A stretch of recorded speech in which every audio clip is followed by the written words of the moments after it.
Então, vou começar a chamar os nossos painelistas solucionistas ao palco. Vou chamar Natália Barreto, que é gerente de ESG da Orla Rio, concessionária de 309 quiosques da Orla Carioca.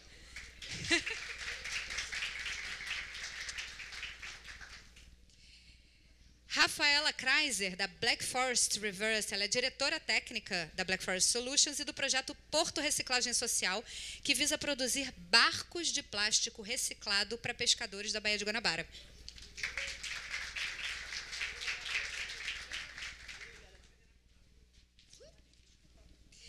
Vou chamar agora o Fábio Santana, que é especialista em desenvolvimento de mercado e novos negócios do Casulo, o Lab de Design de Embalagens Circulares da Braskem.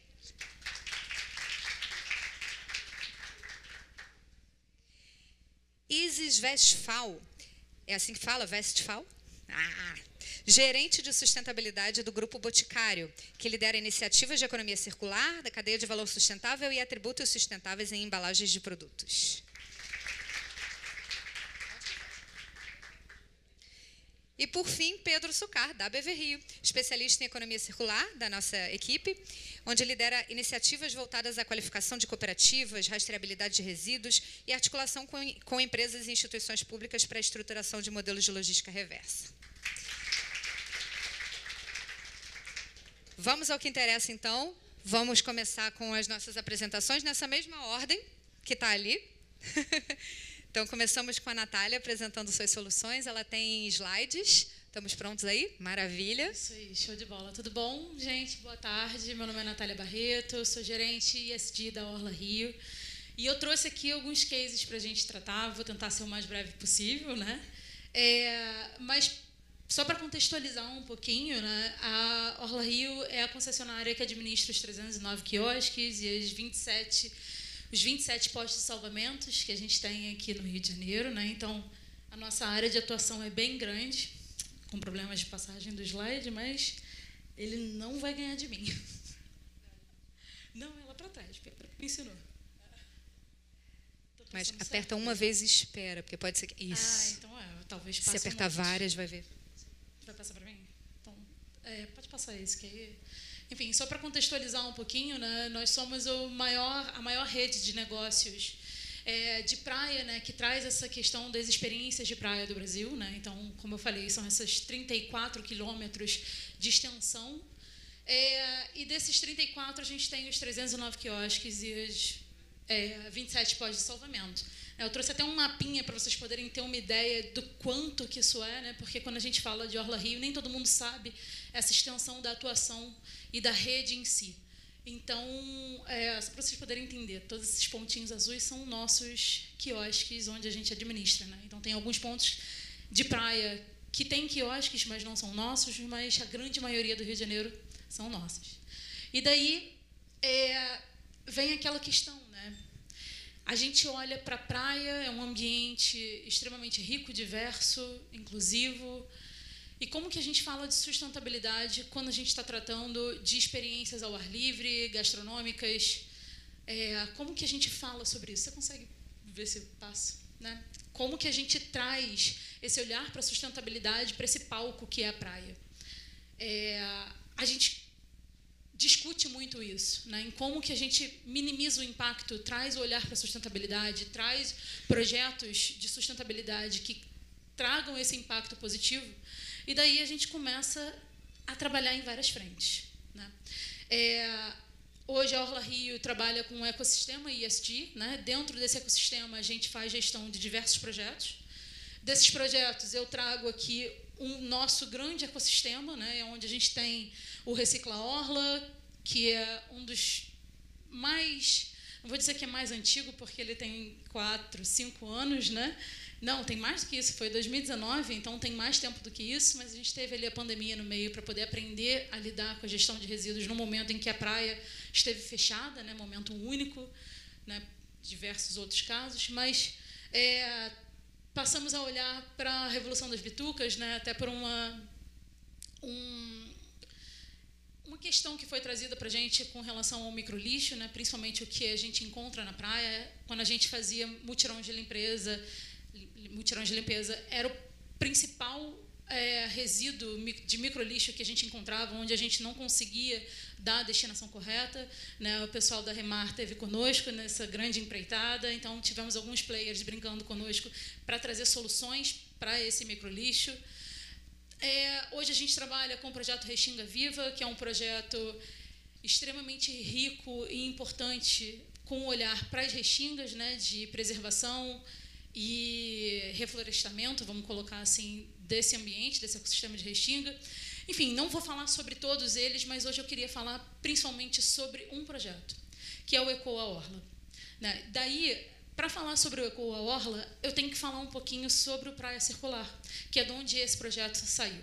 O Praia Circular, que a gente teve a BV-Rio como parceira, é um projeto que a gente fez e executou com parceria com a União Europeia, que trouxe o olhar para os plásticos de uso único, principalmente para o turismo. Né? Então, a gente fez um piloto nele, em Copacabana, onde a gente fez um mapeamento extremamente extenso, né, Maria? Levantando quais eram os tipos de plásticos que eram gerados nos hotéis, nos quiosques, nos barraqueiros, para poder entender como é que funcionava um pouco esse olhar para a geração de resíduos, principalmente focado no plástico. Com o Praia Circular, a gente começou a entender que o problema, ele não é o plástico em si, né? Ele vai muito além disso, ele tem que ser olhado de uma forma muito mais integral, muito mais integrada com várias outras questões. Né? A gente está falando de educação, né? Porque as pessoas normalmente não têm isso, né? Tirando Curitiba, né? Como esqueci o nome dela que ela falou. Isso, falou anteriormente, né? Em que isso é muito batido desde pequenos, dentro da escola. Aqui no Rio de Janeiro a gente não tem muito esse olhar, né? Tem sido mais trabalhado, a gente tem visto mais iniciativas, mas a educação ainda é uma coisa que a gente não tem essa discussão como um todo. Né? E aí a gente esbarra nisso, a gente esbarra no engajamento, a gente esbarra na questão do por que eu vou fazer se eu não vou ganhar nada com isso. Então, vem essa cultura, né, do empreendedor em olhar para isso. E aí a gente pensou, cara, como que a gente pode transformar um projeto que levantou dados importantíssimos, onde a gente aprendeu que precisava ser mais profundo o olhar para o plástico, para a gestão de resíduos, para a economia circular como um todo. Como que a gente pode melhorar isso, usar esses aprendizados para que a gente possa evoluir um pouquinho e tentar trabalhar isso de uma forma diferente. Né? Daí, surgiu o Ecoa Orla. Né? O Ecoa Orla, ele é uma ferramenta que hoje a gente está usando para fazer esse auxílio da transição para um turismo mais regenerativo. Né? E aí a gente trata muito da pauta de turismo, porque grande parte do público que frequenta os quiosques hoje são turistas. Né? A gente tem uma presença muito forte dos cariocas, mas nem sempre o carioca tem o tempo para curtir como ele gostaria de curtir a praia. É triste isso, né? Mas não deixa de ser uma realidade. Né? A gente monta toda uma estrutura que, na maioria das vezes, o turista acaba usando mais. Mas ele não é feito só para o turista. Ele é feito para um empresário da praia que está gerindo um negócio em que ele não sabe como olhar para a sustentabilidade. Então, a gente monta o Ecoa para que ele seja essa ferramenta que conduz o empresário a evoluir na pauta da sustentabilidade, a adotar novas práticas sustentáveis. Pode passar. Então, a gente traz toda uma ferramenta por trás do Ecoa. Como eu pontuei para vocês, grande parte desse nosso bloqueio, né, desse desafio que a gente tem, é a educação. Então, a gente traz a UFRJ como uma grande parceira nossa na execução desse projeto, né, que faz treinamentos mensais com toda a equipe dos quiosques, com os operadores, né, que a gente chama operador, traduzindo aqui para quem não trabalha com a gente na Orla Rio, operador são os empresários da praia, né, quem gere e quem é dono do negócio. Né? Então, a gente traz esse olhar para os operadores, ensinando eles quais são as melhores práticas e por que ele tem que adotar essas práticas. Né? Para que cada um deles entenda que por trás de cada questão que ele é avaliado nos mapeamentos das práticas sustentáveis, que também é feito mensalmente, ele entenda por que a gente está perguntando aquilo, por que a gente está levantando aquele dado. E aí, a partir dessas informações que a gente junta e analisa, a gente nivela o nível de maturidade daquele empreendimento. Olha que legal, né? A partir do momento que a gente tem um nível vinculado, que para o ECOA são 7, né? Você pode ir galgando até que você tenha o 7º nível, Master Blaster. Né? Então, para você chegar lá no 7º nível, você tem que ter feito muita coisa antes, porque eles são é uma evolução, né? Se eu cumpro o 1º nível, eu posso ir para o 2º. Se eu cumpro o 1º e o 2º, eu posso ir para o 3º. Então, a partir do momento em que você olha integralmente para todas as coisas, e aí no ECOA a gente avalia, pode passar. A gente avalia a questão da gestão de resíduos e o desvio de aterro sanitário, né? Então, eu estou olhando aqui não só para a questão dos resíduos recicláveis, mas também para a questão dos resíduos orgânicos, né? Medindo a taxa de envio deles de aterro sanitário, ou seja, só vai para o aterro sanitário os rejeitos, obviamente. Esse aí são os níveis lá em cima, né? Então, ele tem que contratar uma empresa para fazer a gestão de orgânicos dele. Os recicláveis, a gente trabalha com uma cooperativa parceira. A gastronomia local e responsável, que a gente incentiva que seja feita essa integração com os produtores locais, com marcas pequenas, para que a gente possa ter esse fomento na economia e geração de renda também. Conservação das restingas e da paisagem natural, né, onde os quiosques, como eu falei, são 309. Né? Muitos deles estão imersos em restinga, né, principalmente os da Zona Oeste. Então, a gente incentiva que não haja invasão, que eles cuidem, que eles adotem mascotes da fauna local, né, para que eles possam trabalhar aquilo dali como um ambiente que eles vivem mesmo e exploram, para que aquilo dure durante muito mais tempo e que tenha sustentabilidade daquele negócio.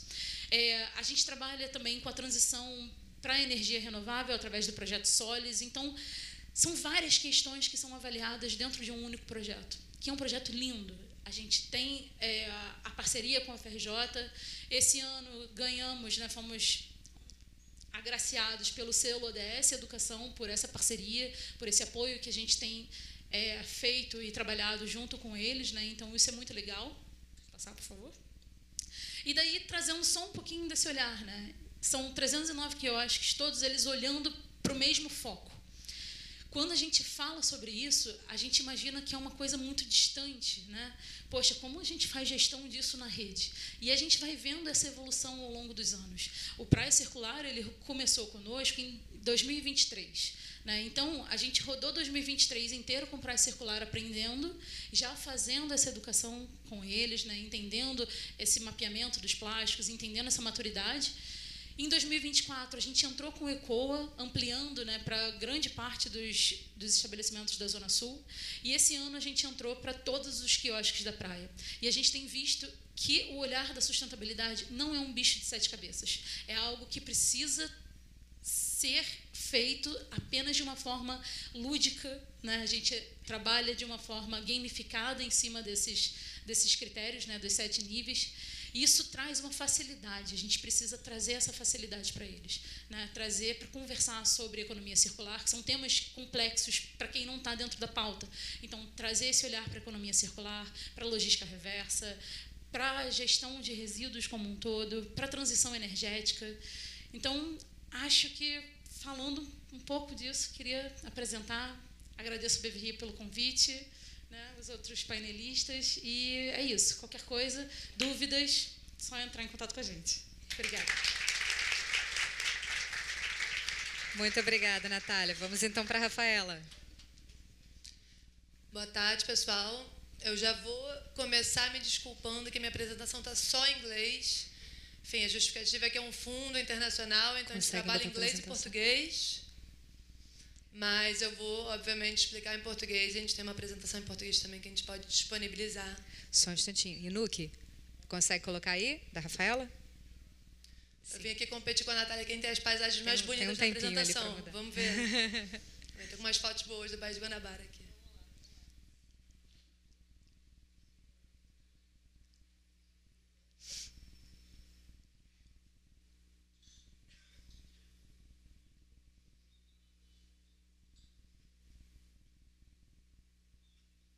Bom, vou me apresentar também, né? Meu nome é Rafaela, sou diretora técnica da empresa Black Forest Solutions. É uma empresa alemã, com enfoque em economia circular e gestão de resíduos sólidos. E vim aqui apresentar um projeto da empresa, né? Ah, não. Estou esperando chegar enquanto isso. Vai falando. E a empresa ela aplicou para um fundo alemão, que é financiado pelo Ministério do Meio Ambiente alemão, que se chama ZUG, né, agência financiadora, e a gente foi contemplado ano passado com esse projeto que se chama Porto Reciclagem Social. Esse projeto ele surge de um trabalho nosso da Baía de Guanabara em 2019.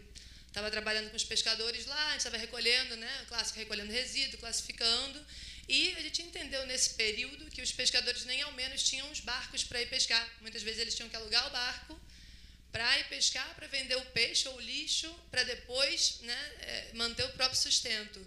E aí, inspirado num projeto que a gente conheceu no Quênia, que se chama Flip Flop Project, eles fizeram um veleiro enorme no Lago Victoria lá, a gente pensou em fazer barco de pescador com o resíduo que eles próprios traziam da Baía de Guanabara. E daí surge o conceito do Porto Reciclagem Social. O que é o projeto, né? Então, a ideia é um projeto que tem foco em comunidade, foco em pescador. Ele vem de dentro para fora, né? A gente vem, claro, como empresa estrangeira e tem um conhecimento na parte de reciclagem, mas ele todo baseado no conhecimento ancestral e local. A ideia é justamente promover a circularidade de comunidades, que os moradores e pescadores tragam os resíduos, os pescadores do mar, né? Porque já tem muito plástico no mar, mas que os moradores possam trazer resíduos em pontos de coleta, que esses resíduos não cheguem à Baía de Guanabara, a gente recebe esses resíduos e transforma. Transforma reciclando mecanicamente em produtos que voltam a esses moradores, a esses pescadores. Então, daí que surgiu a ideia do barco, né? Vamos fazer barco com plástico da Baía de Guanabara. E é isso que a gente está estudando agora. É claro que nem todo mundo quer barco, né? Acho que muitos aqui, de repente, não gostariam de um barco, mas a gente pensa em outros produtos também. Móveis, mobiliário, qualquer coisa que você possa pensar que possa ser feita de madeira, isso aqui, exposição, pode ser feita de plástico, pensando em parcerias com empresas privadas, vouchers. Então, a ideia é promover essa circularidade em comunidades periféricas. A gente está trabalhando na Maré, Manguinhos, e na colônia de pescadores E10, na Ilha do Governador, para justamente prevenir que o plástico chegue na Baía de Guanabara e com os pescadores dessas regiões para contribuir com a limpeza e estudar de fato, porque sempre existiu esse mito, né, que não dá para reciclar o plástico marinho. E a gente nunca realmente acreditou, né, que é verdade de todo. Claro que a gente já fez ensaios nos resíduos, já deu resíduo contaminado com mercúrio acima da norma. Então, a gente tem um problemão pela frente, mas a gente está justamente trabalhando para tentar ver como que a gente, de fato, reinsere esse plástico numa cadeia duradoura. Que esse plástico de um só uso ele seja transformado num produto que não vai virar lixo, né? Como, por exemplo, um barco. O projeto, né? Ele tem o timão, agora que ficou meio borrado.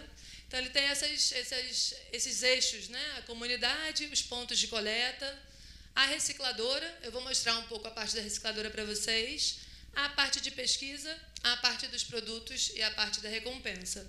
Eu já falei das comunidades. O ponto de coleta é um ponto de coleta bastante normal, né? Aqueles que todo mundo conhece, tem um container, tem um operador, as pessoas vêm, trazem resíduo. A gente está desenvolvendo um aplicativo gamificado para poder facilitar essa devolução, para a gente conseguir gerar traçabilidade. Eu acho que a colega da L'Oréal falou isso, para a gente é extremamente importante, né? Traçabilidade, saber que aquele resíduo, o dinheiro investido está chegando na ponta e que o resíduo está de fato saindo da favela, não está mais enchendo a maré, por exemplo. A gente tem uma parte de pesquisa muito grande, né? A gente tem um instituto alemão que se chama Fraunhofer, que é um dos melhores institutos de pesquisa da Europa. E aqui no Brasil, né, que ele comunica com a Firjan, acho que também tem gente da Firjan aqui que está tocando a parte de pesquisa, da FRJ, UF, a ENSE, o ERJ, que estão no projeto com alunos e bolsistas de pesquisa. Então, a gente está, de fato, estudando essa reciclabilidade mecânica para poder justamente chegar e transformar o produto em produto, né? Com norma, tudo certinho, e trazer ele para um mercado estável. Aqui é um pouco do approach, né, do enfoque centrado na comunidade. A gente tem aqui uns números. Esses números parecem muito baixos quando a gente fala em projetos. 60 pessoas capacitadas. De fato, não são 3.000, mas são 60 pessoas que receberam bolsa para estarem 24 meses recebendo capacitação em diferentes assuntos. Elas receberam tanto com empregabilidade, como se apresentar para um cliente, como calcular, são muitas empreendedoras de comunidade, como calcular o próprio produto, como se tornar um agente ambiental, o que é mudança climática. Então, são capacitações de 24 meses. Então, mesmo que esses números não sejam aqueles inflados enormes que a gente vê em projeto, a gente acredita que essas pessoas elas têm um potencial gigantesco de serem multiplicadores dentro das comunidades. A gente tem 30 agentes ambientais que também recebem bolsa para fazer o container girar. O que eles vão fazer? Vão ficar andando pela comunidade todos os dias, batendo de porta em porta, falando com um tio, com um amigo, são pessoas das comunidades, obviamente, para poder transformar a mentalidade dessas pessoas. A gente não quer botar um elefante branco do nada, ter um container na maré, que ninguém sabia, ninguém viu, apareceu aqui na escola. A gente justamente está pensando nessa solução de dentro para fora. Então, a gente tem esses agentes ambientais, que são todos da comunidade, estão sendo agora treinados, para poder estar no dia a dia fomentando a entrega dos resíduos, porque a gente precisa desse material para reciclar no futuro, né? E entendendo que eles podem ser agentes de prevenção. E, claro, os pescadores, né? Que são o grupo principal, os beneficiários principais dessa ação. Então, tem muitas ações de sensibilização, muitas atividades previstas com os pescadores na Baía de Guanabara, justamente dentro do projeto. E a gente vai ter 10 funcionários na fábrica, que também não é muitíssimo, mas é um número, um emprego estável, com qualidade, né? O que a gente chama de empregos verdes, que têm qualidade, durabilidade, não são, né, CLT praticamente. Aqui faltou o QR Code, aqui foi também essa parte do foco da comunidade. Eu não cresci em comunidade, né? E a gente não queria chegar invadindo, literalmente. Então, o que a gente fez? A gente contratou agentes ambientais para fazerem diagnósticos. A gente fez mais de 680 entrevistas nas 3 comunidades para coletar todos os tipos de dados. Aqui vocês estão vendo só os dados censitários, mas, infelizmente, eu compartilho o QR Code com vocês. É um dashboard que está ao vivo e disponível, perguntando como é que é a percepção dos moradores da limpeza, o que acontece com os resíduos delas, se elas têm coleta na porta, se elas têm celular. Né? A gente vai fazer um aplicativo, esse aplicativo vai funcionar na comunidade? Todo mundo tem celular. Qual é a idade que mais se relaciona? Se é uma mulher entre 39 e 55 anos que usa o celular. Que tipo de recompensa faria essa pessoa trazer o resíduo no ponto de coleta? Porque a gente vai fazer uma campanha justamente para atingir aquela comunidade. Você conhece recicladores? Quem são os recicladores da comunidade? Onde é que eles estão? Porque a gente também não quer acabar com nenhuma economia que já esteja sendo desenvolvida. Então, a gente tomou todo esse cuidado. É um questionário extenso. Foram 43 perguntas, se eu não me engano. E a gente tem ele disponível, já está publicado. E é muito interessante assim, o resultado e as correlações que a gente conseguiu fazer nas comunidades para poder direcionar as atividades em cada local. Aqui está o ponto de coleta. Por isso que eu falei, é um ponto de coleta bastante, né, normal. Tem um aplicativo. Ali estão as comunidades. A ideia do ponto de coleta é fazer ele bem bonito, é um espaço de recepção, não é só para receber o resíduo, né? Tem o container para armazenar o resíduo, mas tem um container da educação, o container do encantamento, que é um container bonito, que tem um cafezinho, uma água gelada, que a pessoa chega, conversa, troca uma ideia, porque tem gente treinada para conversar sobre meio ambiente, racismo ambiental, justiça climática e todos esses temas que são tão importantes e que as pessoas muitas vezes não têm acesso. Então, de fato, esse é um container que a gente quer fazer com que ele seja parte integral da comunidade. Na Colônia Z10, a gente vai botar uma mesa de xadrez ali, porque tem muitas pessoas mais velhas que gostam de ficar jogando. Então, se já tiver algo comunicando com a nossa intervenção, já facilita o acesso dessa pessoa ao conhecimento que a gente quer divulgar, né? E aqui é o galpão. Esse galpão é ele mesmo, né? Ele está no bairro do Riachuelo. É um galpão de mais ou menos 700 metros quadrados. E nele a gente vai fazer justamente o processamento de plástico. Acho que foi enfim, alguma das falas anteriores falando da falta de recicladoras no Rio de Janeiro. De fato, não há, ou pouquíssimas recicladoras processadores. Então, o galpão aqui vai justamente processar o plástico que a gente vai coletar nesse ponto de coleta. O galpão ele é todo coberto por energia por painel solar. Infelizmente, a nossa demanda energética vai ser maior do que o painel solar pode gerar, mas já cobre uma parte. E acho que tem a parte um pouquinho mais técnica que dá para passar rapidinho. né, do que é a ideia do galpão.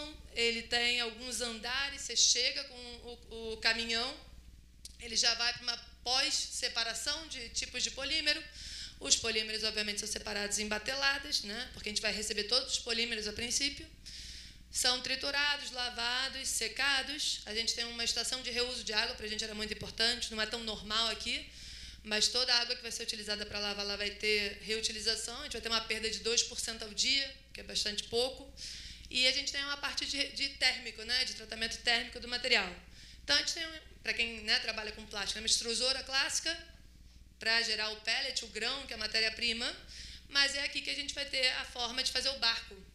Então, a gente está estudando aí com a Firjan, justamente, o que a gente chama de rota tecnológica. A gente recebe todos os tipos de plástico. Parte dele é da Baía de Guanabara extremamente degradado, parte dele é de um pós-consumo, parte dele é de cosméticos. A gente já trabalhou com resíduo de salão, é maravilhoso para reciclar. O que vai virar o barco, o que vai virar o grão, o que vai virar um tijolo, né? Assim, a última solução. O plástico já não tem mais ida, iria para o aterro. Vamos prensar aquilo ali, vamos fazer um tijolo para usar aqui, para usar no canteiro. A ideia é justamente a gente ter um zero resíduo saindo desse galpão. E justamente essa rota tecnológica é o que é o projeto de pesquisa que está sendo estudado agora e definido. E no final, né, se vocês seguirem o projeto, a gente tem o que a gente chama de livro de receitas do plástico marinho, que vai ser um produto disponível ao público para falar, beleza, você tem esse plástico, isopor, dessa forma, nesse condicionamento, o que pode ser feito, em que caminho pode seguir? Tem um PP pós-consumo bem conservado, pode seguir nesse caminho. Então, aqui você tem algumas fotos, né, do render que a gente fez. Então, o triturador, a parte de separação, a parte de lavado. Acho que pode passar. Aqui tem um laboratório dentro do galpão também, para a gente justamente poder chegar a esse grão premium. A gente quer vender para empresas que querem utilizar um plástico marinho com traçabilidade. Então, a gente vai ter a nossa própria parte de testagem das qualidades que as empresas requisitam, né? E a parte de separamento, de tratamento térmico. Além disso aqui, pode passar, Pedro, mas acho que não está no slide, a gente tem uma escolinha dentro do galpão, que é justamente uma sala de aula para poder manter a capacitação, aulas para os filhos das pessoas que trabalham dentro do galpão. Não está aí a foto. Ah, boa. Está aqui no cantinho, Pedro achou. A sala de aula para poder manter isso tudo vivo. E só para terminar, a gente está nesse processo, né? Parece tudo muito teórico, mas o galpão inaugura em março. A gente já fez o aluguel, está em processo de trâmite de licença ambiental, está comprando as máquinas, Maré está em obra, Manguinho está em obra, o aplicativo está em desenvolvimento. Então, assim, são muitas coisas que estão acontecendo nesse momento, mas a gente espera poder receber vocês todos na inauguração do galpão ano que vem. Obrigada. Maravilha, Rafaela, obrigada. Já sabe que o galpão de vocês vai acabar recebendo plástico marinho de um monte de gente, inclusive da gente. Vamos passar então para o Fábio. Talvez tenha que ver se está mutado ou se está funcionando. Alô?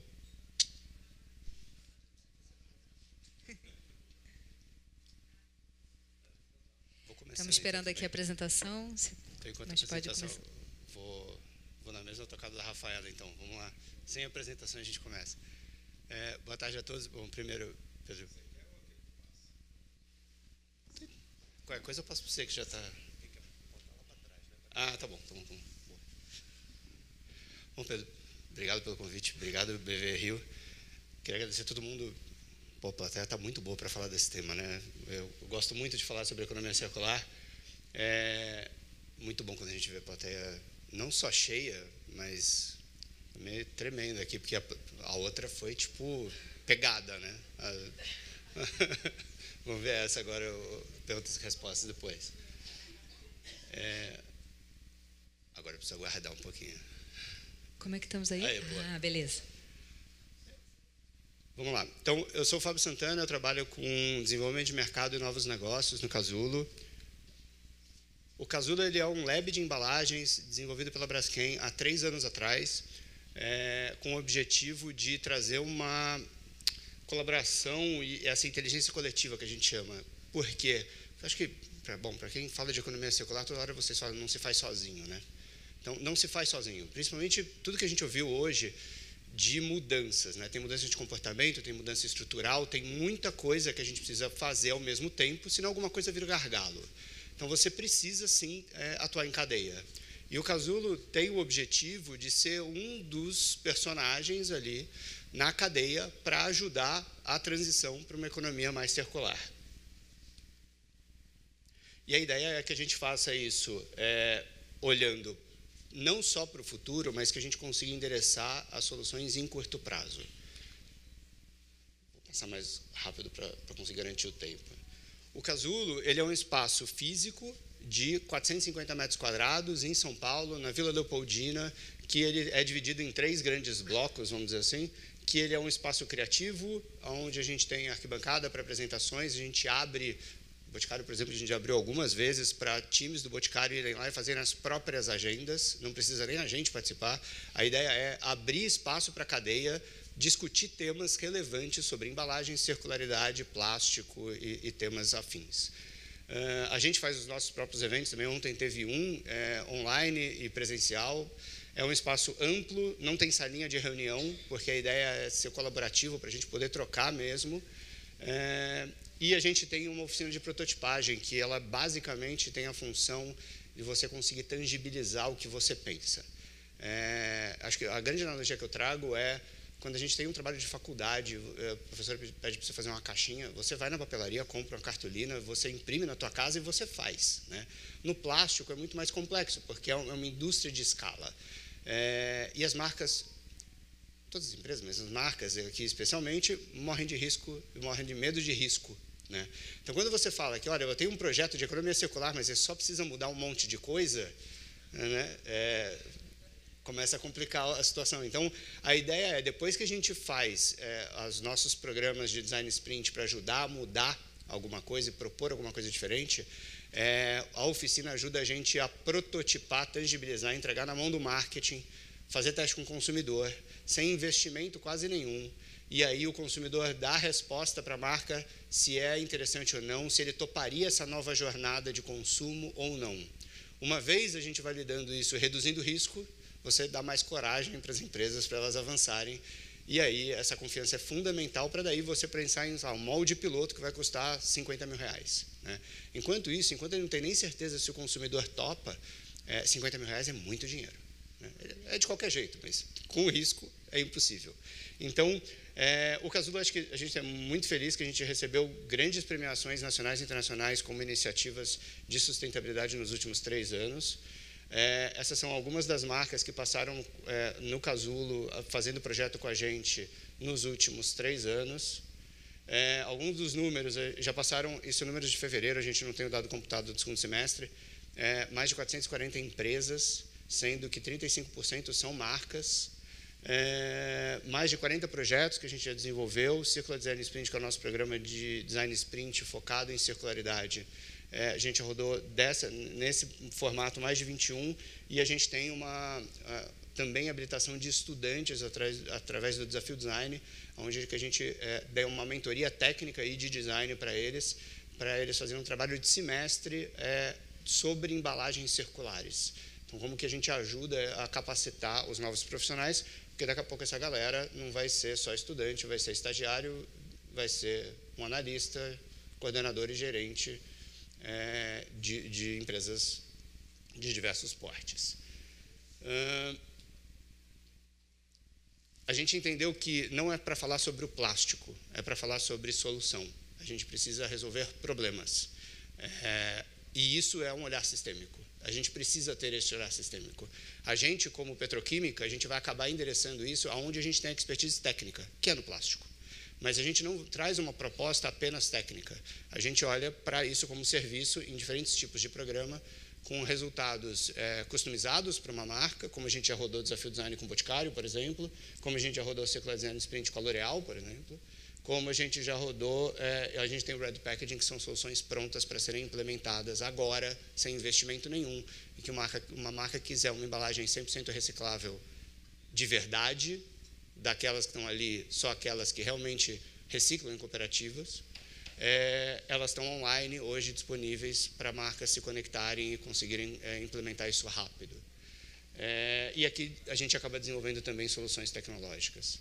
Alguns dos cases, desenvolvemos solução de bisnaga monomaterial. As bisnagas são uma dificuldade grande para as cooperativas, porque elas têm variações técnicas muito grandes.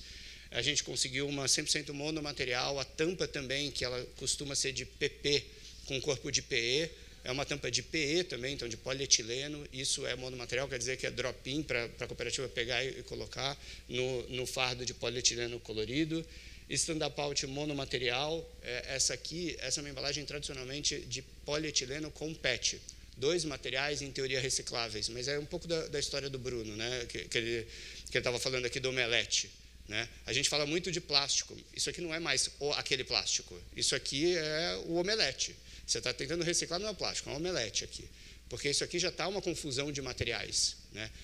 Separar isso aqui é inviável. Então, a gente tem que pensar no design de como que eu preparo isso para a cadeia, para o design não ser um gargalo. Né? Então, aqui é uma solução que já entrega, e esse aqui é uma solução equivalente, mas que já tem material reciclado junto com uma evolução desse projeto. Desodorante. Como que a gente usa desodorante? A gente abre o roll-on, usa e depois descarta, mas ele é multimaterial. A gente conseguiu tecnicamente viabilizar uma solução monomaterial.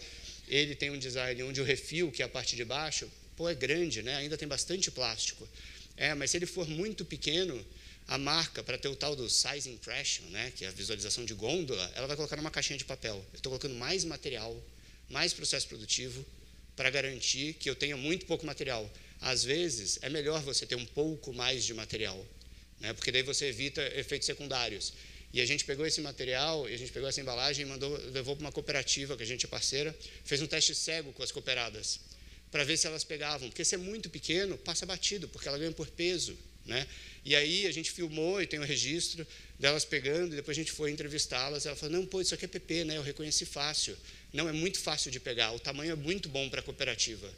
Então, é um design circular de verdade, porque a gente está olhando para todos, é interessante para todos os elos, né? É interessante para a marca, é interessante para a avaliação do ciclo de vida, mostra que a gente tem 57% de redução de impacto ambiental numa solução dessa.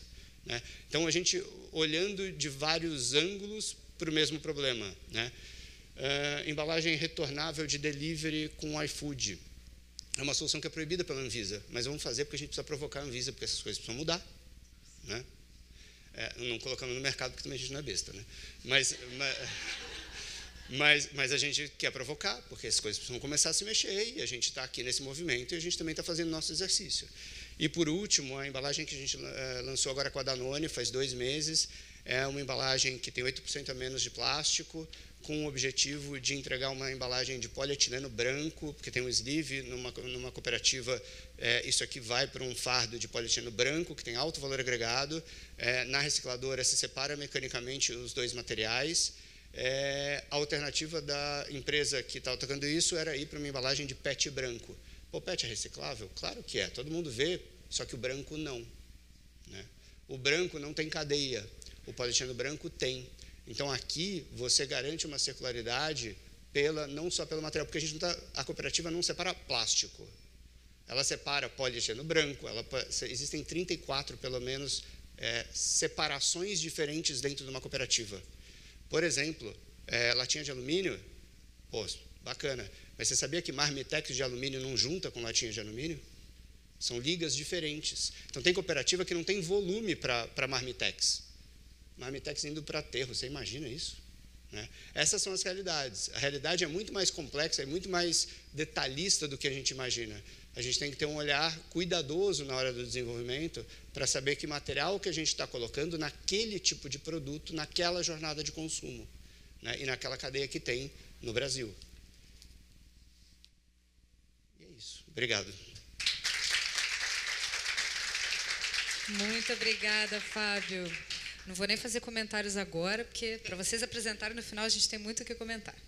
Vamos lá, Isis. Podemos botar a apresentação da Isis e Nuke. Vamos aguardando aqui. Bom, vou começando, então. Prazer, pessoal. É uma honra estar aqui. Acho que estava comentando antes, no painel anterior, que é bacana você estar num lugar provocativo, né? Que vem perguntas e que tem uma interação diferente do que a gente está acostumado. Então, parabéns pela organização. Espero aqui também ansiosamente pelas provocações que virão. Eu sou a Isis, sou gerente de ESG com foco em ambiental no Grupo Boticário. A gente conhece o Grupo Boticário muito pela marca, né, mais famosa, que é o Boticário. Então, vou contar um pouquinho para vocês o quanto que... Vou tentar. O quanto que o grupo, ele evoluiu desde 1977, então, ali com a criação da marca Boticário, e que realmente, desde lá e até então, que a gente foca realmente é fazer beleza, né? E não só a beleza no sentido mais superficial, mas o quanto que a gente vê que isso pode se expandir ali para a sociedade e para o mundo, tá? E aqui, só para ter uma ideia, o quanto que a gente está nesse painel e refletindo aqui, o quão complexo é a nossa realidade, a gente queria dividir um pouco com vocês. Então, apesar dessa marca mais conhecida, o Boticário, a gente tem mais 10 outras marcas de consumo. Eudora, Quem Disse Berenice, Vult, várias outras são marcas aqui também do grupo. Temos também marcas de negócio, marcas licenciadas, então Australian Gold, BioOil, e também algumas marcas institucionais aqui como Fundação Grupo Boticário, Instituto Grupo Boticário. Então, aqui é uma cadeia de atores em que a gente, tanto, né, diretamente com o consumidor, mas também a gente coloca nossos produtos em farmácias, mercados. Então, aqui a gente tem um ecossistema super complexo para operar e como a gente vai trazer algumas iniciativas aqui em que a gente vem se desafiando e tendo sucesso, tá?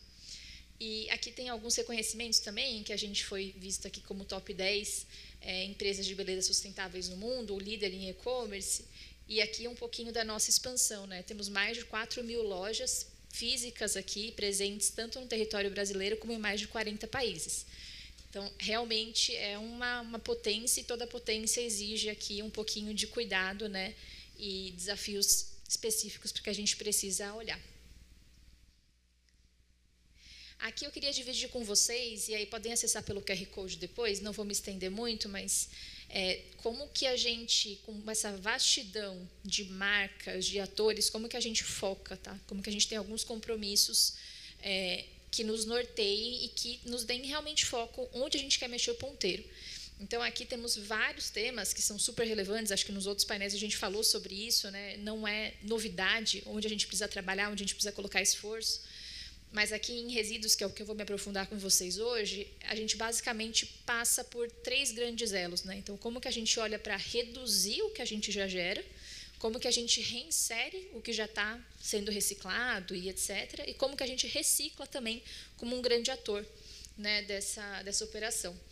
Então, aqui está um pouquinho do esquema que eu queria dividir com vocês, só para trazer de ponta a ponta, até como a nossa amiga da L'Oréal comentou, né, ela é consumidora e ela também, né, acaba trazendo aqui. Desde o início, então, como que a gente compra essas embalagens e a gente busca muito, né, cada vez mais sustentável, que não impacte na percepção do consumidor, mas que também tem essa conexão ali no final, que gere valor para o catador. Então, como lá desde o começo da cadeia a gente precisa olhar para isso através de inovação, marketing, pesquisa e inovação, e o quanto que a gente olha também dentro desse ciclo, né? Quando a gente olha ali para a nossa operação, para as nossas distribuições. E aqui um ponto que eu queria muito pegar o gancho aqui das meninas que falaram antes é como que a gente fala com o consumidor, né?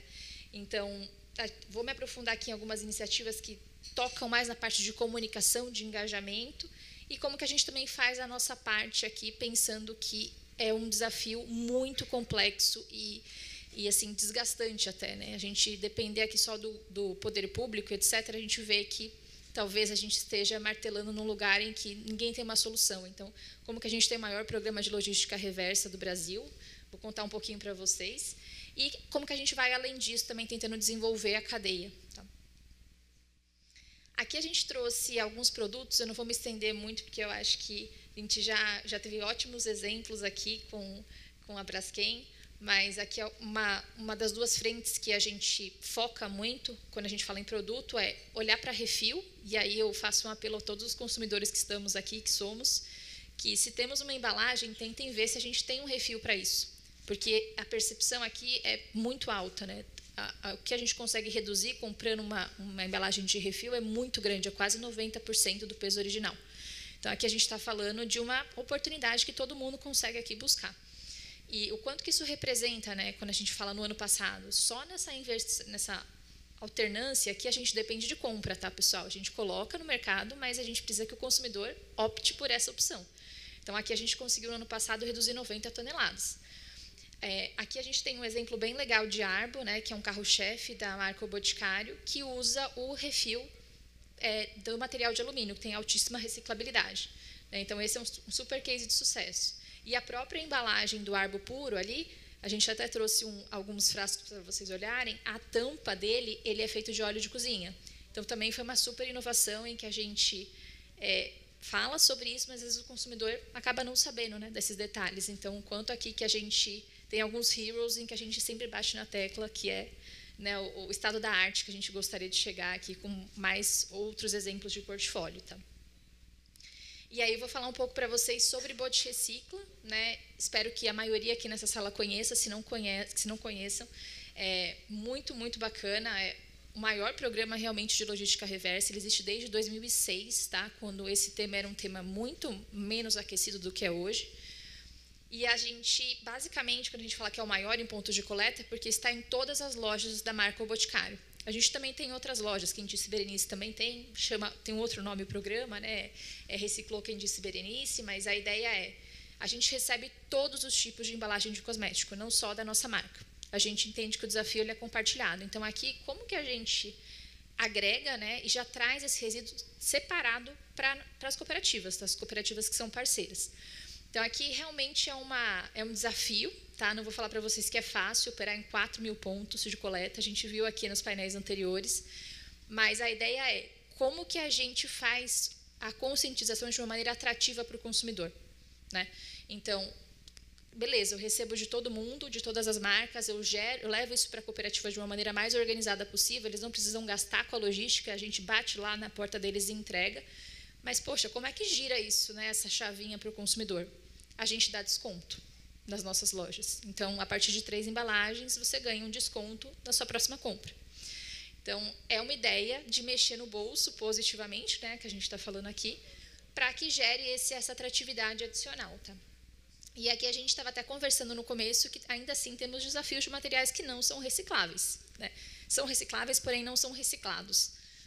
E aqui a gente até trouxemos um exemplo de uma chapa sustentável, que são materiais de baixa reciclabilidade, e o processo é fantástico, a gente tem um parceiro que faz isso com a gente, a Mão Colorida, que é basicamente um processo mecânico que quebra, né, todas essas micropartículas e consegue fazer uma ecochapa. É uma chapa sustentável, que pode ser feita mobiliário, pode ser feito as nossas lojas sustentáveis, a gente tem mais de 100, inclusive tem uma no Ibirapuera, tem várias regiões do Brasil, que são as nossas flags, né, que a gente chama, que tem toda a sua estrutura feita a partir, né, de materiais reciclados, e aqui a gente traz o de baixa reciclabilidade, a gente usa aqui mais ou menos 1 tonelada para cada loja. Então, também estamos buscando aqui outras inovações, olhando para a ponta, para que a gente não fique preso ali a algumas limitações tecnológicas. E aqui acho que foi um super case que a gente se orgulha muito que aconteceu esse ano. Aconteceu em São Paulo, então não fiquem tristes, a gente ouviu muito isso, poxa, podia ser em outros lugares. A gente foi um teste, tá? E foi um teste muito bem sucedido. Eu vou contar um pouco para vocês da primeira loja que a moeda de troca foi resíduo. E eu e a Karina aqui do meu time, a gente estava no dia, foram 3 dias ali em São Paulo, a gente fez essa ação focada no Dia Mundial da Reciclagem, para realmente mostrar que o resíduo vale, né? Ele tem um valor agregado que às vezes o consumidor final não sabe. E aqui a ideia era, cada quantidade, né, ali de resíduo de cosmético também, então a ideia era contar um pouco mais sobre o programa Bote Recicla, mas em uma experiência completamente imersiva, em que a pessoa podia trocar produtos, podia trocar itens personalizados. O top, né, o que mais ali chamava atenção era uma prancha assinada pelo Medina, então todo mundo queria ganhar a prancha. Tinha gente levando malas de resíduo, assim, então foi um fuzuê, uma euforia. E foi muito bacana, porque a gente via pessoas na fila falando assim, poxa, mas isso aqui não vale? E a gente falava, não vale, né, porque isso aqui realmente não encaixa, não está limpo, não está separado. Né? Então, o quanto que mexeu ali com famílias, né? A gente via crianças na fila, foi muito interessante. E a gente falou, poxa, a gente precisa fazer mais disso, de uma maneira maior, mais pulverizada, porque foi um final de semana em que a gente conseguiu arrecadar mais de 1 tonelada. É muita coisa isso, são 1.000 quilos em 2 dias e meio, tá? Foi sexta, sábado e domingo. Então, assim, foi fantástico, e ver a reação das pessoas também ali encantadas foi muito, muito bacana.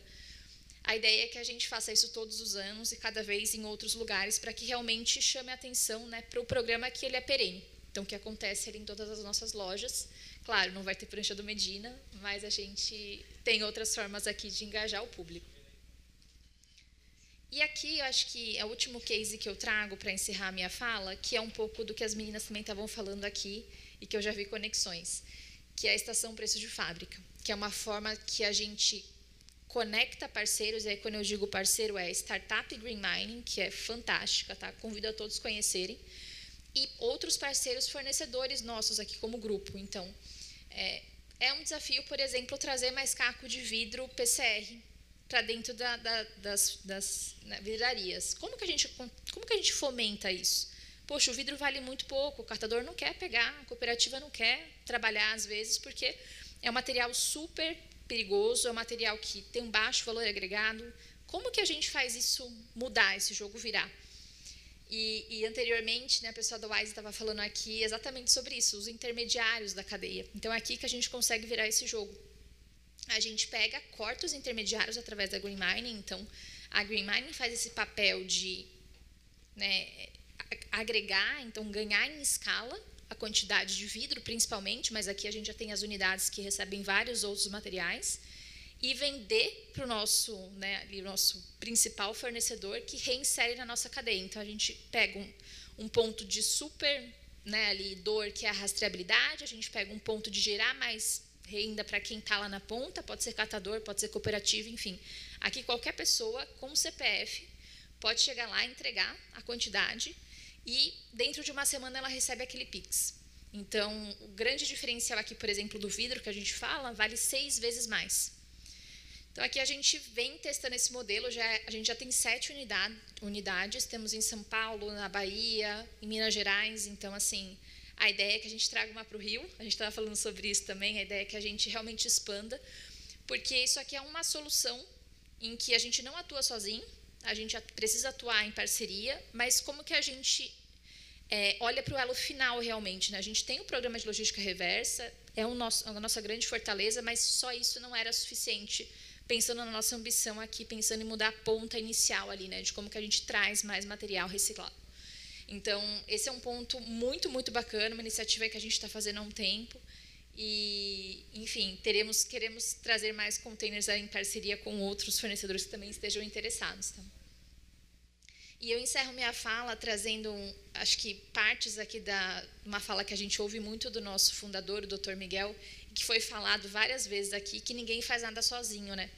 E com o tema de economia circular, isso é muito evidente. A gente viu no painel anterior um pouco da angústia, da frustração, né? Da gente falar, poxa, mas, né, eu queria fazer mais, mas aquele elo também, né, também está enfrentando dificuldade, e aí a gente começa, todo mundo ali um pouco obstinado, e ver que se a gente não se unir realmente, buscar soluções em comum, e igual você estava comentando, né, provocar um pouco ali a Anvisa, etc., a gente não vai caminhar.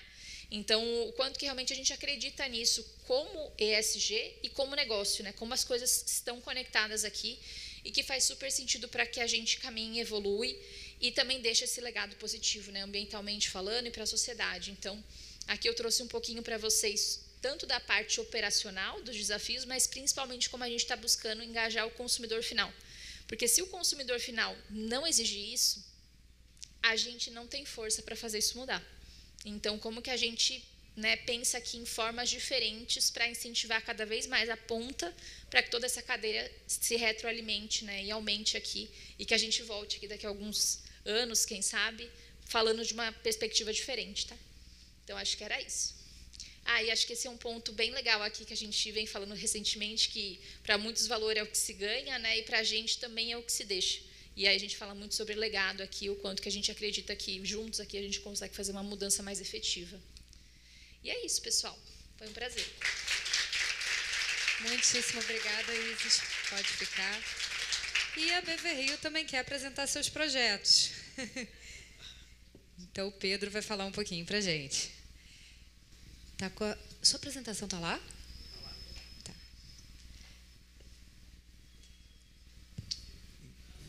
Bom, a BV Rio é uma ONG fundada em 2011 que trabalha nessa interseção da economia, do meio ambiente e do social. E nossa missão é criar mecanismos de mercado para facilitar esses objetivos ambientais, sempre pensando em inclusão social. Então, a gente começou lá atrás com o crédito logística reversa. A gente já falou aqui, o Maurício já falou, e nosso parceiro naquela época foi o Boticário, que os catadores pegavam o material, vendiam para o reciclador, recebiam por esse valor. Mas, ao mesmo tempo que eles estão fazendo isso, eles também estão fazendo um serviço ambiental. E, na época, teve a Política Nacional de Resíduos Sólidos, a gente criou esse mecanismo de, através das notas fiscais, de rastrear isso, catalogar as cooperativas, as empresas comprovarem a sua logística reversa através desse certificado, desse crédito logística reversa. E virou uma renda extra para as cooperativas e catadores. E o Boticário foi um parceiro desse projeto lá em 2012, 13 e 14. Na época, ele tinha essa carinha que parecia um home broker, que funcionava mais ou menos assim. A cooperativa falava o valor que ela queria naquele material e vinha a empresa e comprava. E fazia aquela transação como se fosse um home broker mesmo. O crédito logística reversa deu uma evoluída mais recentemente, virou mecanismos de crédito circulares, deu uma internacionalizada. A partir de 2018, a problemática do plástico ficou muito em voga internacionalmente, então o crédito logística reversa evoluiu e temos alguns critérios que tornaram ele mais robusto e mais íntegro. Então, está aí os critérios.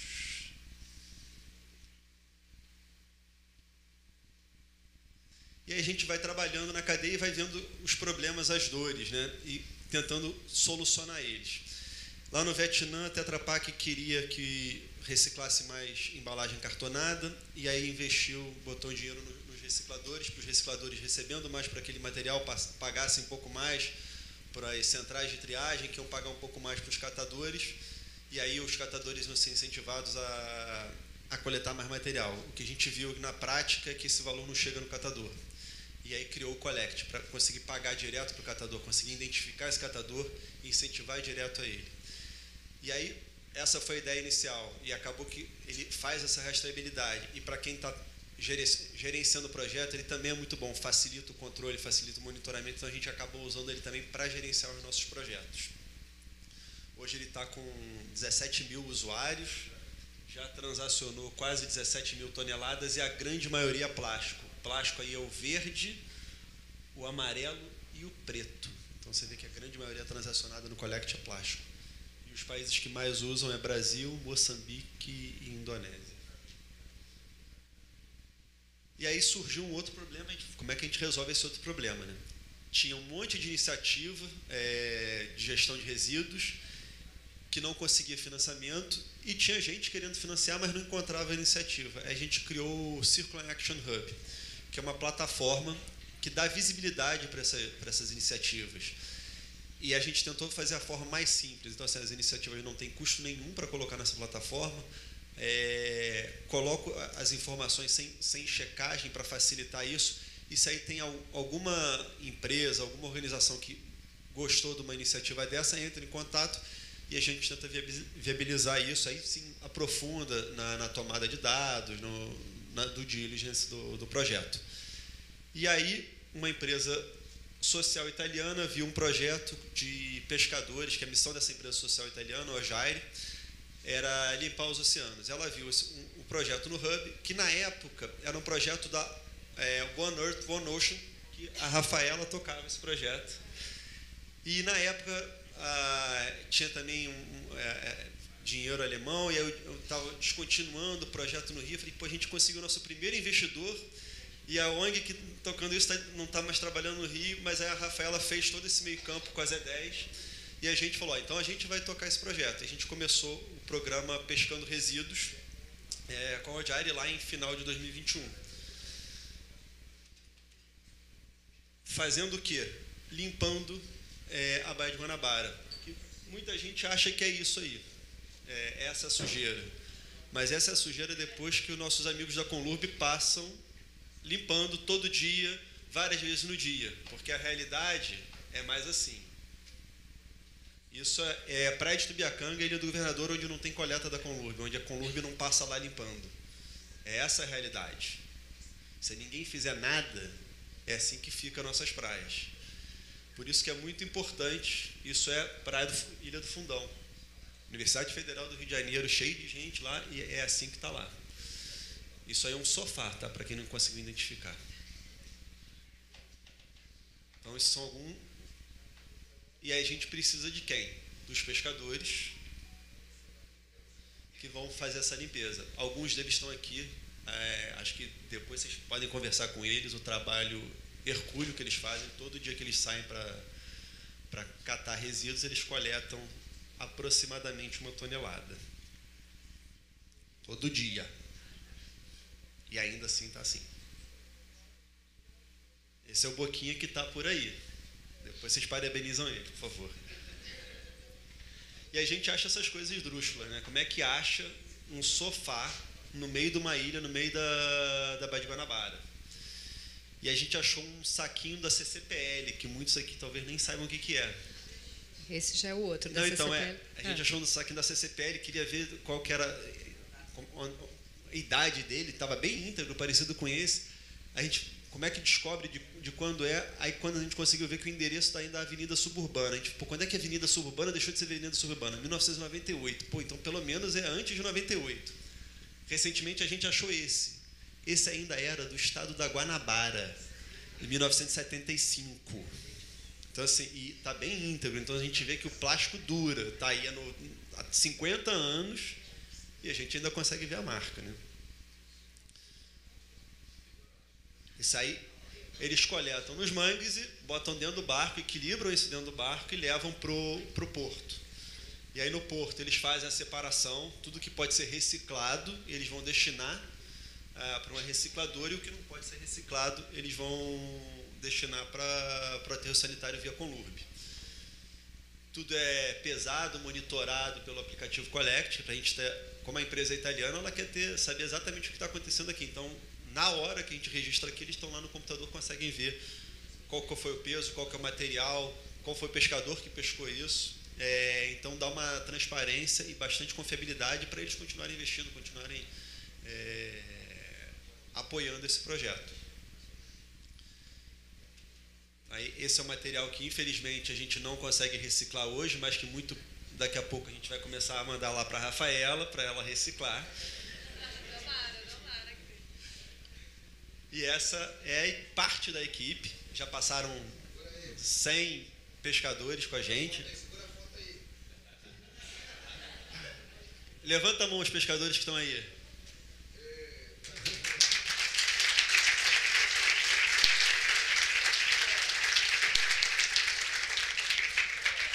E aí a gente incentivou e encorajou eles a criarem a primeira cooperativa de catadores de resíduos do mar.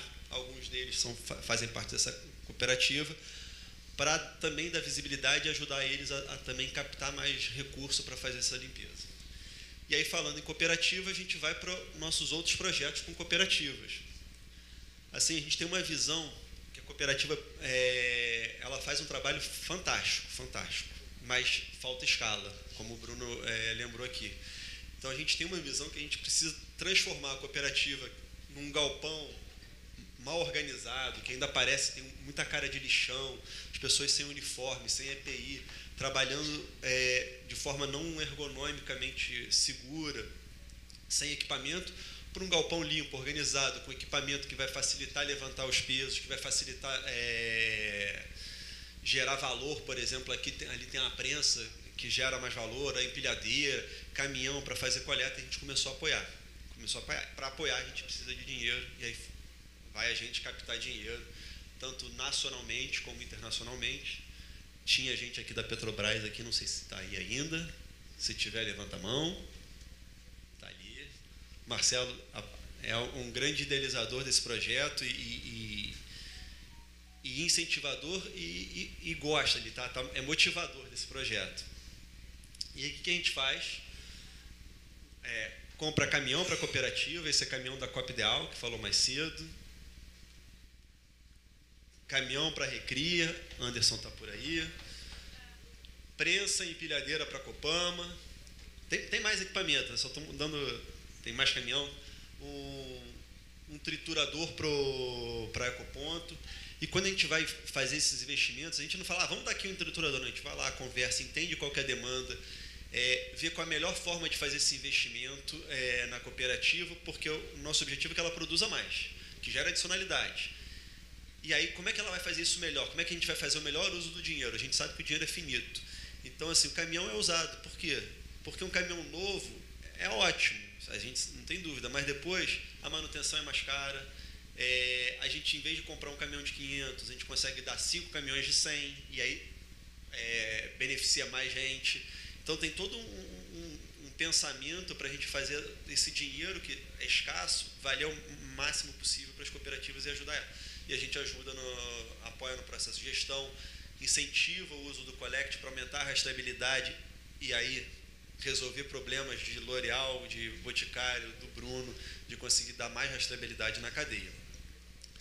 E aí, se a gente pode, já que tem rastreabilidade, tem adicionalidade, a gente gera um crédito circular que materializa esse investimento para quem está lá, quem investiu. Então, aqui é o modelo do crédito e um registro público de todos os créditos gerados.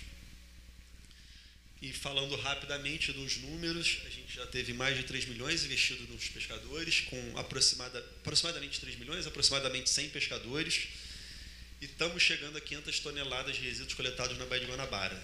É muita coisa, gente, é muita coisa. E na parte das cooperativas, em torno de 12 milhões, com mais de 50 cooperativas e mais de 1.000 cooperados e mais de 10 mil toneladas de resíduos enviados para reciclagem. É muita coisa para a gente, mas para o mercado de reciclagem ainda é muito pouco. A gente precisa fazer muito mais. É isso.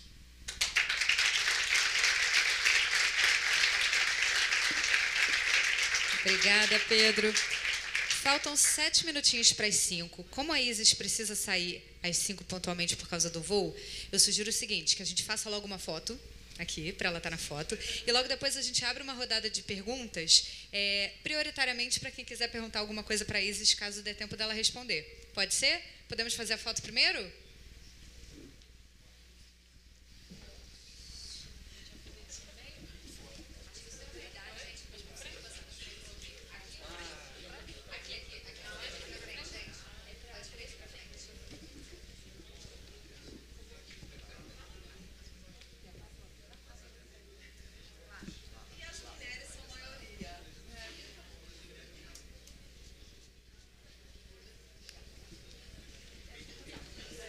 Gente, acabei de esquecendo de falar, não estava o slide. A gente chegou a fazer um projeto piloto para coletar pneu na Baía de Guanabara, que tinha muito. E a gente, em um mês, coletou mais de 2.000 pneus, que deram quase 20 toneladas. E a gente conseguiu reciclar todos eles.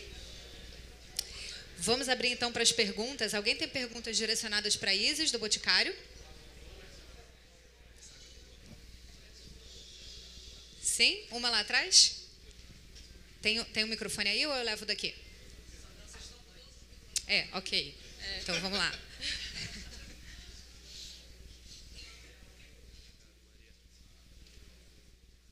Boa tarde. Eu me chamo Nicolau. Trabalho com uma ONG que também trabalha com reciclagem, com os catadores. Um trabalho até certo ponto similar ao da estação Preço de Fábrica. E aí eu queria entender um pouco melhor de vocês, que você falou muito nós, né, como se a estação Preço de Fábrica e Boticário fosse uma coisa só. No meu entendimento até então, eu via como uma coisa separada. Eu queria, se possível, que você falasse um pouco mais se aprofundasse um pouco mais na relação de fato estabelecida entre a Boticário e a Green Mining. Obrigado. Perfeito. Ótima pergunta, acho que não tem segredo, tá? Então, como que eles conseguem operar? Porque hoje, quando a gente fala muito a gente, tá? Porque a Green Mining fundou, implementou a primeira estação conosco. Então, a startup tem outras, né, unidades que a gente não compõe, mas grande parte ali da rede deles, nós estamos como parceiros e trazemos outros parceiros. E aí, o que eu quero dizer com parceiros? Quem investe. Tá? Então, hoje a estação ela opera com investimento desses investidores, né, desses parceiros. Porque, basicamente, para conseguir pagar um valor mais atrativo ali para a ponta, para o catador, para quem for entregar o material, eles precisam não repassar todos os custos que eles têm. Então, é por isso que a gente entra, é por isso que, por exemplo, Indorama, Anchieta, outros parceiros aqui que são fornecedores do grupo entram investindo, e aí eu falo CAPEX e OPEX, tá? Então, tem toda a infraestrutura do galpão, que é um one shot ali, que é pago, mas também tem o custo mensal, né, para aquilo operar. E basicamente é operado por uma pessoa que recebe aqueles resíduos, mas também a logística, né, para entregar todo aquele material recolhido no fornecedor ali, que depois vai trabalhar aquele material e vai nos trazer uma embalagem com o PCR ali, né, incorporado.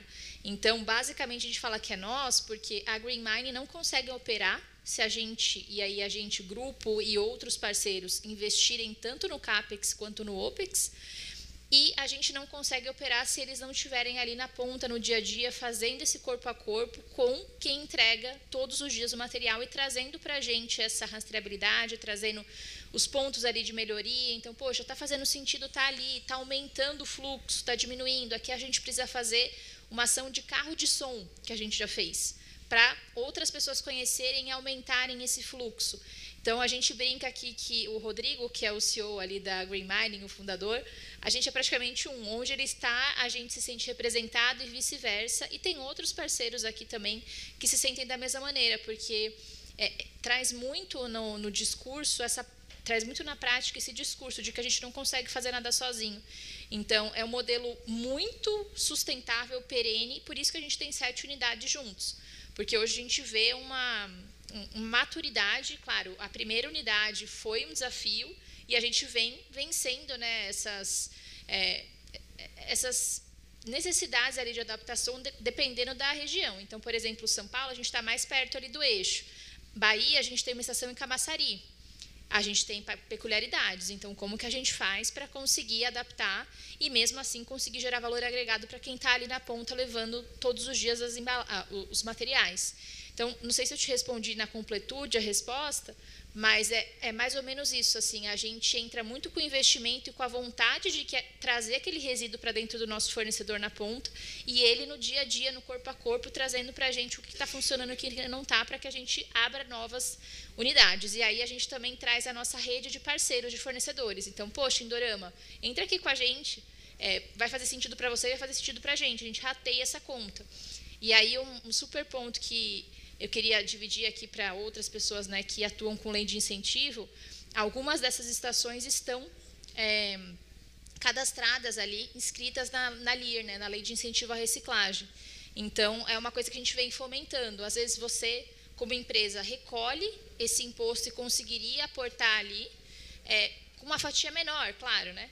Mas não tem problema, porque a gente junta várias fatias e consegue fazer, né, fechar uma estação em conjunto. Então, é um modelo de negócio muito bacana, que acho que tem aqui bastante possibilidade de evoluir, crescer e estar em todos os estados, que é o sonho do Rodrigo, é o nosso sonho comum aqui, para que a gente consiga cada vez mais, por exemplo, em regiões que são mais difíceis, né, que até o Bruno estava falando no começo, que o que é reciclável no norte não é, né, às vezes é tratado como rejeito. Como que a gente consegue levar essa tecnologia para lá? Porque aí a gente consegue ganhar em volume e em escala. Então, um pouquinho disso que a gente vem buscando, tá? E fico super à disposição para conversar mais sobre esse assunto, que a gente adora esse projeto. Muito obrigada, Isis. São 5 horas em ponto e você está liberada. Tá bom. Próximas perguntas, então, para outros panelistas, porque a Isis está saindo. Podem levar o microfone lá? Vamos agregar 3 perguntas? Boa tarde a todos, eu sou a Raíssa, eu sou consultora do Pacto Global. Hoje eu atuo com o setor de moda e têxtil, mas já tive passagem por gestão de resíduos. E aí, quando eu vi a Natália aqui, eu falei, nossa, até que enfim eu vou falar de praia, porque é uma coisa que eu fico conversando comigo mesma, e aí é um momento de van para mim. Porque eu fico olhando o lixo da praia e a falta de educação, num bom sentido, de conscientização das pessoas, como um grande problema. E eu vejo aí um grande canal de educação, né? Ao mesmo tempo que eu acho, e eu fico imaginando projetos na minha cabeça, que há a possibilidade de se criar embaixadores, duvido que não teria voluntários. Há a possibilidade de se criar nas escolas trabalhos voluntários com pré-requisito de aprovação, porque já existe isso em outras escolas, principalmente em outros países, enfim, por que não ter um benchmarking sobre isso, né? Então, isso para falar que, tendo a Orla Rio como um canal direto às praias e um canal direto aos quiosques, por que não ter um braço de educação com os funcionários dos quiosques para que eles eduquem os consumidores, o pessoal que está consumindo ali naquele dia, né? Talvez com sacolinhas, talvez pedindo para que eles recolham lixo. Qual que é o incentivo? Talvez menos serviço para quem está trabalhando ali também, para não ter que recolher, né? Bom, aí a prefeitura entraria, tal, mas não vou me estender. Como que você recebe essa ideia? Você acha que seria possível ou que teria alguma barreira nisso? Obrigada. Beleza, guarda aí. Vamos agregar mais 2 perguntas, de preferência para outros panelistas. Tem 2 já aí pertinho. Boa tarde. Parabéns à BV por esse encontro.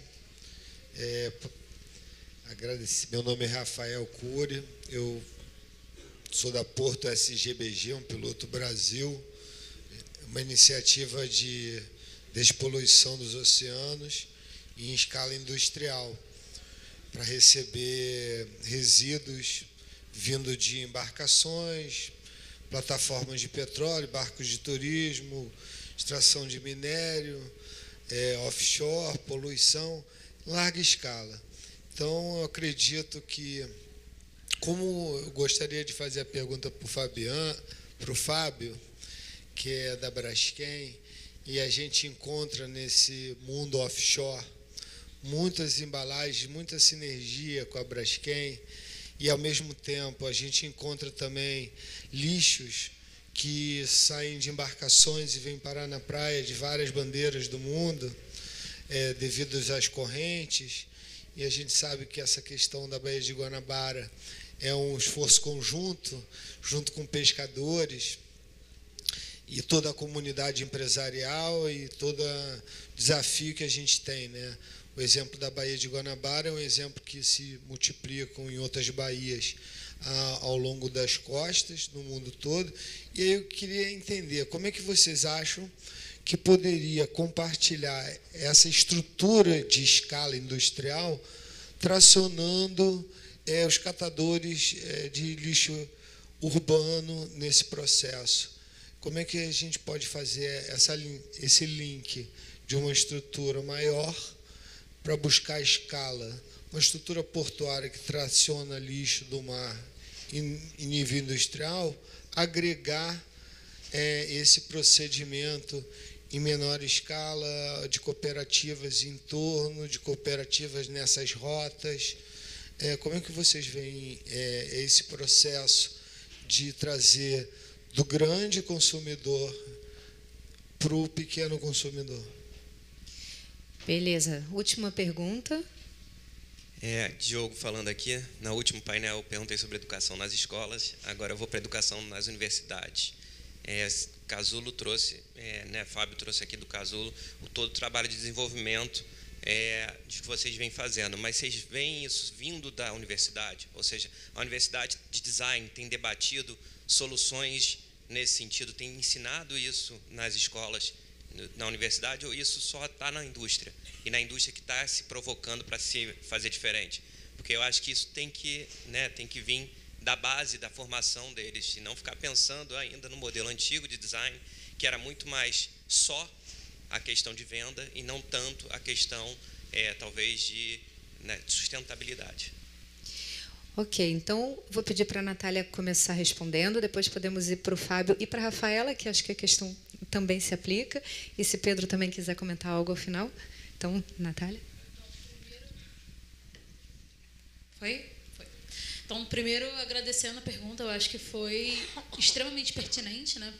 Nós, Orla Rio, somos signatários do Pacto Global também, então acabamos de entregar nossa primeira comunicação de progresso, que foi um desafio, né? Começar a olhar para esses dados de uma forma diferente do que a gente analisava, né? Então, assim, trazendo esse olhar para a educação, eu falei bastante com relação ao ECOA, né, que ele vem focado muito nesse passo a passo, educando no porquê, né, mas assim, a gente vai muito além disso, né? Quando a gente fala do projeto Recicla Orla, por exemplo, que ele fala sobre gestão de resíduo nas praias, e hoje ele é focado para os quiosques em si e para a educação ambiental, que é usada como uma ferramenta em mutirões de limpeza de praia que engajam a população, né?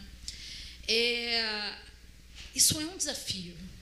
É um desafio porque não se tem muita fala sobre isso, né? A gente ouviu na palestra anterior, em alguns outros momentos, as pessoas comentando que deveria ter o governo envolvido, informações sendo passadas em alguns avisos, né? Fora o que a Conlurb hoje coloca nas campanhas, fora o que a gente faz como iniciativa privada em campanhas específicas, né, em cada um com a sua rede e tal, mas a gente não consegue furar muito essa bolha, né? Porque a educação ela tem que ser olhada de uma forma global, né, integrada, ela tem que vir desde a base até lá em cima, porque a gestão de resíduos ela não é uma coisa simples, né? E falar dessa circularidade de materiais, né, que é muito importante, mas ir além de simplesmente falar sobre o consumo consciente, falar sobre o microlixo nas praias ou falar sobre a gestão de resíduos em si, é complicado, né? É muito complicado. Então, assim, a gente tem trazido essa ferramenta hoje que está como o ECOA, né, para trazer esse passo a passo para falar sobre a importância de ser engajado em pautas específicas, né, gestão de resíduos, transição energética, na circularidade de materiais em si, redução de uso de plásticos de uso único. Então, mas ainda está sendo uma dificuldade por conta desse engajamento e dessa maturidade de cada cidadão, da percepção em si de negócio ou do ponto onde está, né? Então, a praia hoje ela tem sido esse desafio que eu acredito que todos acabam encontrando, né, quando falam sobre isso, né? A educação em si é algo que a gente precisa fomentar, precisa vir da base, mas ela precisa ser tratada globalmente, né? Então, acho que seria mais nesse passo. Vamos para o Fábio? Pensando como responder. Ainda bem que você falou antes, porque eu estava pensando como responder. Vou tentar na primeira. Não sei se você passou o dia todo aqui, eu passei a maior parte do dia, e eu vi muita gente apontando problema. E eu acho justo todos os problemas, porque só mostra que é complexo. E eu começo falando isso porque eu acho que quando a gente olha para a economia circular, tem muita coisa para ser resolvida. Assim, a gente está no começo, assim, tateando o que é. Eu, particularmente, acredito que a economia circular tem uma potência gigantesca de inclusão social, de desenvolvimento social, mas de negócio, ambiental. Dá para ser completo em muita coisa. Mas a gente está engatinhando ainda. Terça-feira eu estava na Bahia, que é um estado que não tem aterro sanitário, só tem lixão. Não tem coleta seletiva, obviamente. E a gente estava falando sobre gestão de resíduo. Assim, é uma loucura. Né? Assim, a gente está muito longe do que a gente precisaria estar para a gente começar a dar passos mais largos. E quando eu vejo o trabalho que a gente tem, você tem que escolher suas batalhas, né? Porque não dá para resolver tudo ao mesmo tempo, não há recurso no mundo, não há pessoas disponíveis no mundo, porque tem um monte de coisa para ser resolvida, não é só sobre economia circular, não é só sobre esse fórum, e você tem que escolher as suas batalhas. Então, quando a gente fala de cadeia pós-consumo, de reciclagem, ainda, na minha opinião, há um desafio muito grande de você estruturar o básico, que deveria estar, aquele resíduo, entre aspas, fácil de você coletar, que ainda tem qualidade e já está difícil do preço fechar. A gente estava num fórum, inclusive, quando eu conheci o Pedro, que tinha um diretor de uma empresa, todo mundo adora, etc., uma empresa super relevante, importante e séria, mas ele falou que, com esse preço de reciclado, que o reciclado tem é inviável, né? E responderam para ele na mesma hora, que falou, bom, se o reciclado é inviável, na verdade o teu produto é inviável, né? Nessa nova economia. E aí ficou aquela situação, aquele climão, né? Claro. Por que isso? Porque a gente ainda pensa os nossos negócios de uma forma tradicional. Estou dando essa volta toda para falar para você que quando a gente fala de resíduo, hoje o nosso foco está resolvendo as coisas mais fáceis, né? E que é um volume já gigantesco. Quando a gente fala em escala, eu não sei se vocês têm noção, por exemplo, eu não sei o número do Rio, mas eu sei o de São Paulo. Em São Paulo se produz 12 mil toneladas de resíduo por dia. Tipo, é um número absurdo, gente. Não sei quantos caminhões chegam no aterro sanitário de São Paulo, né? Sendo a maior parte orgânico e outra parte o seco, assim, que todo que em teoria poderia reciclar, mas ainda tem contaminação. Então, acho que a gente ainda está escolhendo as batalhas menos difíceis para depois talvez ir para batalhas assim. Então, nesse momento, eu vejo menos oportunidade para a gente conseguir avançar e ajudar nesse caso. Não sei se eu respondi. Mas complementando, e agora é mais rápido, sobre universidades. Tem de tudo.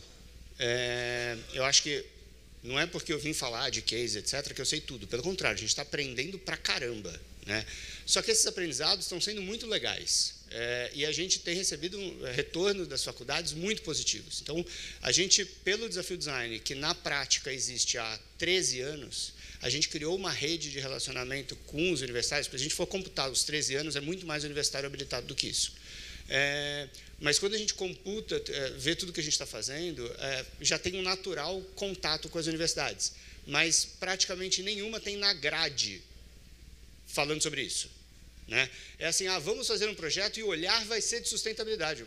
Cara, como que você começa a falar sobre isso se você não tem uma matéria falando sobre esse tipo, né? Então, você vê hoje, e eu sou designer de formação, eu não tive aula nenhuma de sustentabilidade há 20 anos atrás, um pouco mais até. Então, é uma loucura isso, só que isso é até hoje. E eu vejo algumas universidades remodelando o currículo para inserir conceitos, inclusive de economia circular, não só sobre sustentabilidade ampla, no currículo. Mas ainda, os professores também não têm a matéria pronta para ser falada, né?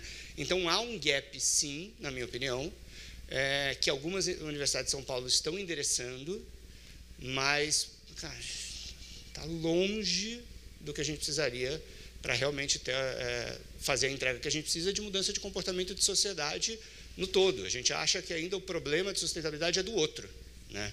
A gente não reconhece na gente as coisas que a gente está fazendo. Sei lá, hoje eu vim de avião, eu esqueci meu squeeze e comprei uma garrafa de plástico. Eu comprei uma garrafa de água. Pô, se eu tivesse mais esperto, mesmo falando de sustentabilidade aqui, eu poderia ter trazido meu squeeze, né? Mas eu vacilei, né? Então, o problema é de todo mundo, porque eu também cometo vários erros ainda, né? Espero que eu diminua eles conforme o passar do tempo.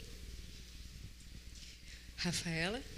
Eu vou pegar o gancho do Fábio aqui, que eu não sei se eu entendi perfeitamente a pergunta, não, mas eu vou entrar nesse tema de economia circular, que, né, que a gente está aqui apresentando soluções, todo mundo aqui pensando na ponta, né? Porque era uma crítica que eu tinha uns 4, 5 anos atrás, e meu entendimento é que nenhuma indústria queria que uma cooperativa progredisse num estado social, porque para a indústria, de certa forma, é até confortável se você tem um teto de desenvolvimento social, você tem uma matéria-prima barata e bem selecionada.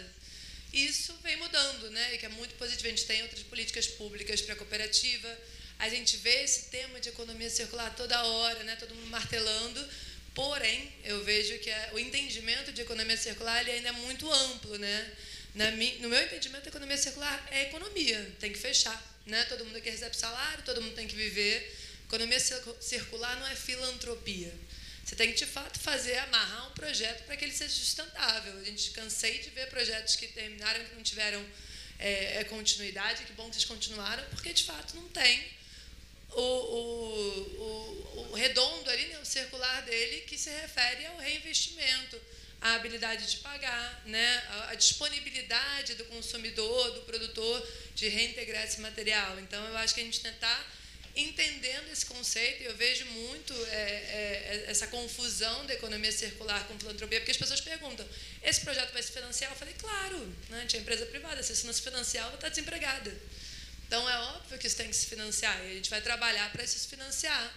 Não é porque ele tem um impacto social e ambiental que ele não tem lucro, que ele não gera receita para poder, né? Eu acho que é essa mentalidade que a gente tem que mudar, e que eu ainda vejo empresas grandes muito engessadas. Não é porque o projeto tem um impacto social e ambiental que ele não gera lucro. ele gera lucro e impacto social e ambiental. Então, acho que esse viés da economia circular, que eu acho que a gente mostrou aqui nesse painel, que foi muito legal, né, de compartilhar as experiências. Também agradeço aos colegas. E, infelizmente, a minha experiência com as universidades do Rio, né, a gente sempre fica brincando aqui no Rio, que o Rio está... A gente compara com São Paulo, respondendo a pergunta, a gente trabalha com bolsistas das universidades aqui do Rio. E não foi fácil achar bolsistas para participar do projeto. E a nossa bolsa é mais alta que a bolsa do CNPq.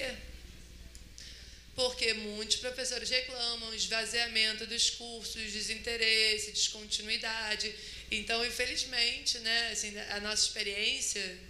Esse é um lado negativo. Tem um lado muito positivo, enfim, também tem uma ONG no Morro da Babilônia, e a gente recebe muita proposta, inclusive uma de design recentemente, para fazer uma casinha de gato de plástico reciclado. Então, por um lado, a gente recebe demandas da universidade para fazer projetos de pesquisa, por outro lado, a experiência da gente buscar alunos para envolver no projeto foi desafiadora, que eu realmente não esperava. Então, só compartilhar isso, eu não tenho dados, nenhuma tendência clara, tenho a própria experiência com as universidades, que acabou sendo essa no Rio, e assim, trocando com os professores que a gente conhece, a gente espera, né, que as universidades do Rio voltem a ter aquele prestígio, aquele fomento, que, enfim, que eu senti, pelo menos, quando eu estava estudando. Pedro, quer comentar algo? Não? Então, estamos fechando esse nosso último painel. Muito obrigada aos painelistas. Eu acho que foi um dia de muito aprendizado, muita troca, né? Existem muitos desafios para a gente conseguir uma transição para uma economia mais circular, mas acho que também existem muitas oportunidades, e acho que boa parte da importância desse tipo de evento aqui é justamente permitir essa troca e permitir que a gente conheça iniciativas que a gente não tinha ideia de que existiam, né? Porque tem muita gente fazendo muita coisa interessante por aí, e é tanto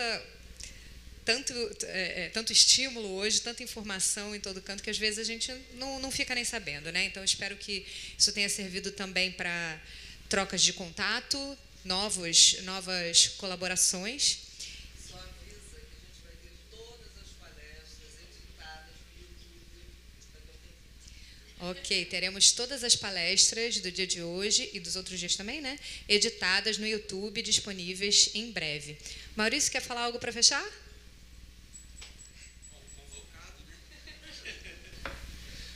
Oi, pessoal. Obrigado a todos os valentes que permaneceram até essa hora. É claro que o nível da palestra, dos palestrantes, não foi tão difícil assim. A gente chega hoje no terceiro dia dessa jornada. Foram 2 dias sobre o uso da terra e esse dia hoje sobre a circularidade. Os temas são sempre muito atuais, muito prementes. E agradecer, do modo geral, quer dizer, a gente teve ao longo desses dias... não foram, quer dizer, cada um falando um pouco de si. Foi um debate, não se pouparam os temas difíceis, o que simplesmente mostra que os temas são relevantes, necessitam mais debate, e a coisa segue, né? Daqui para frente, obrigado a todos, esperamos repetir esses encontros mais vezes.